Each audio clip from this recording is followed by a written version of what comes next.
everyone, my name's Lorenza and I'm going to talk to you about what block fusing is and the benefit of doing it. So I'm about to cut out a facing and I'm going to block fuse the fabric before I cut out the facing. So often when you're cutting out facings, you get your fabric. So say these are both once cut on the fold, there's the center back. We'll fold over the fabric and cut out the pattern pieces. And then we do the same with the fusible interfacing here. But what block fusing is where you take the fabric and you fuse the interfacing to the fabric before you cut it out. So this is my fusible interfacing. There are the glue dots on them. And you place the interfacing on. And what you do is you fuse the interfacing on and then you cut out the pattern pieces. That is the shortest, quickest, simplest way I can describe block fusing. But let me talk about a few things before you jump into it. So your fusible interfacing will have a grain line though. So you can see here, there's my selvage on the fusible. And you want to make sure you're matching that up with the fabric and with the pattern pieces. So I know my straight grain on the fabric goes this way as well. So I'm making sure the fusible interfacing is also going this way. And then I've already made sure, the other thing you want to do is make sure that your fabric and your interfacing is going to fit your two pattern pieces. So it's a bit of a weird shape fabric I've cut out here because I was using the least amount I could as I was cutting it. So what I would generally do is make sure you've got a fabric piece that will fit your pattern pieces. So there's my fold I'm doing. I know this is the straight grain. My center back just needs to go along the straight grain like that. And then here is my center front. That needs to go on the fold. So I'll flip that one over. So I know that's enough fabric. Just enough fabric fits quite neatly there. So that's enough fabric. So then what I would do is take the pattern pieces off. I know that they're going to fit on this fabric. And then I'd cut out a piece of fusible interfacing that would fit the fabric, noting that you need to look for the straight grain, the selvage, and make sure that matches up. Now, so this is quite neat. I've cut the fusible interfacing with that kind of weird curved shape of the fabric as well. Because if I left the rectangular bit overhanging here, when I fuse it with the iron, then I'm gonna have all these glue dots going onto my ironing board.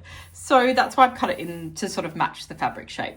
So what you need to do now is fuse the fusible interfacing onto the fabric. So make sure you're obviously always doing it to the wrong side, not your right side. So we're gonna fuse the interfacing onto the fabric. I'll do that next. So over at the ironing board now, and here is my fusible interfacing and fabric. Now I always fuse it this way, up, down, however you want to call it. So obviously the glue dots are facing down onto the fabric because we're wanting them to adhere. And I always fuse with my interfacing on the top layer. Look, there's many ways people do this. I guess you could do it the other way around, but this is just my preferred way because I'm happier for the glue dots to go onto my ironing board cover. I don't want them sticking to my iron. So some tips when you're doing your fusing, you want to place the iron up and down to adhere it. You don't want to be moving the iron in this kind of motion. You're not ironing here, you're pressing. So holding it down, and always do a test piece first if you're not sure. This is cotton, so I can't really go wrong here. I can't like overdo it. I'm not going to do any damage to the fabric. I know that because it's a cotton. So I think you can see here, I've already got some sort of outlines. This is where it's fused, and you can see where it's not fused. So I'm just going along here, holding the iron up and down, and I'll fuse it. Now I won't bore you with talking for the rest of it. I'm just going to keep fusing it. I'm holding it for maybe 3 or 4 seconds on each section. I do have an semi-industrial iron though, so this is quite hot. I've got it turned up to a bit more than medium.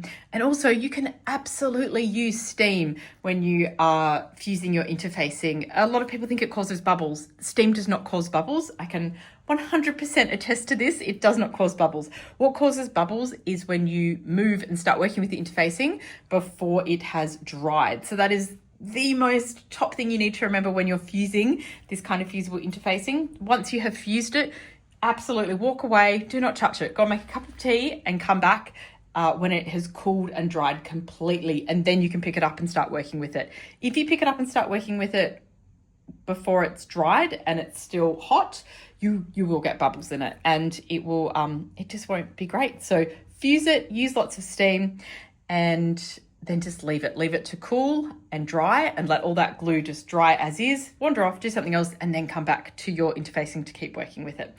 Now I'm going to use some steam here as well. I tend to like going over it first just to adhere it all in place, and then I use the steam because my steam is quite intense on this, and it can ruffle the fabric a bit. So I like to adhere it all first. You can see I've almost finished now, and then I'll go back over it and do a pass with the steam just to make sure it is all really, really adhered really well. Okay, that is ironed, that is fused. I am going to walk away from my ironing board now and let that cool and dry, and then I'll show you what to do next.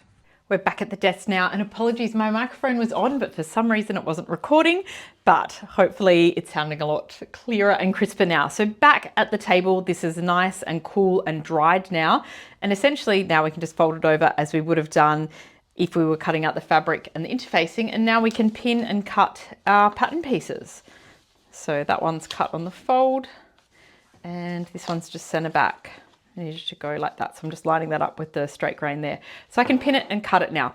Now, people will say, oh, that's wasteful. It's absolutely not, because you are still using the same amount of fabric and the same amount of interfacing as you would be if you were cutting these out separately. It is the exact same amount of fabric. So don't see it as wasteful. Now, you also might be saying, well, what's the benefit? Why would I do it like this? I guess because you're not having to cut out your fabric and then you're interfacing separately. So it's making a really quick job of, now when I cut this, it's all ready to go. And also when you're cutting out quite fiddly pieces of facing like this, it is hard to sort of line it up and get the fusible interfacing on right. Then you've got to press these, quite curved fiddly pieces. So this way, your fusible interfacing is already on the fabric, and then you just cut it out and your fabric is all faced and it's ready to go. So it's just, look, it's brilliant. Once you start doing it, you will keep on doing it. The one thing is I often forget, and I'll cut out my facing pieces and I think, oh no, I should have block fused.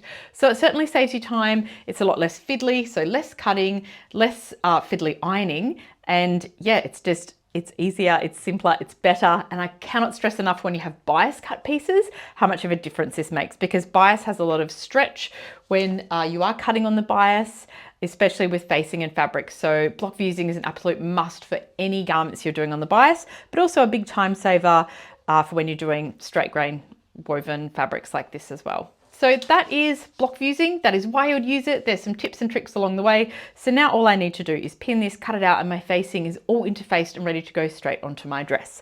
So I hope you enjoyed that explanation. Sorry, my microphone wasn't working for the first half. But yeah, that is block fusing, why you would use it, how you would use it, and the benefits of using it. So I hope you really enjoyed that. Thanks. Bye.